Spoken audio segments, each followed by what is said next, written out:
pensions regulator defines the covenant as the extent of the employer's legal obligation and financial ability to support the scheme now and in the future. It's often defined on a scale of weak to strong and historically fed into a scheme's investment strategy and actuarial assumptions. But as schemes get better funded and more mature, their investment strategy and actuarial assumptions are increasingly defined by a de-risking strategy in the context of a journey plan.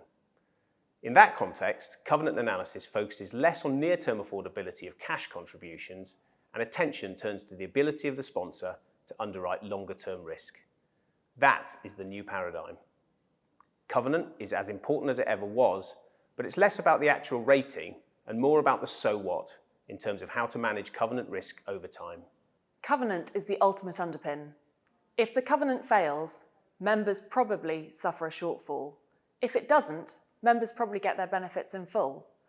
Covenant is the backstop that supports all the funding and investment risks in the scheme. So when we talk about understanding the so what, we're talking about covenant risk management. We're talking about understanding the covenant risks that can throw a scheme off its journey plan and, in the worst case, put members' benefits at risk. So how does this work in practice? Think of a typical journey plan moving from a technical provisions deficit through to a long-term objective. We split this into 3 zones, with the role that covenant plays changing across each of them. Firstly, affordability, where there's high covenant dependency for both contributions and investment underwrite. Covenant is about what is affordable to fund a recovery plan and support risk. Next, we have visibility. This is a transition period of covenant reliance, where covenant is needed to underwrite investment risk. But how long will this affordability last? What is the profile of de-risking, and can the covenant support this profile? Finally, we have reliability. At this point, there is low reliance on covenant, but that is not the same as no reliance on covenant.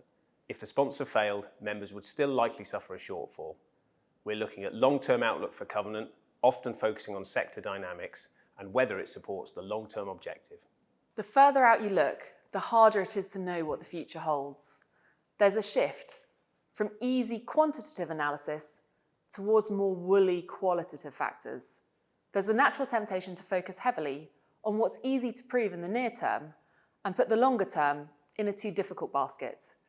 To do so risks willful blindness in cases where covenant is likely to weaken beyond the period where numbers are easily available, or if fast-track parameters are achieved. We're seeing more of our clients taking a forward-looking approach to covenant risk management. How do you manage covenant risk? How far ahead are you thinking? The next 3 videos in this series on the future of covenant provide you with practical tips on covenant risk management, corporate transactions, and covenant risk transfer.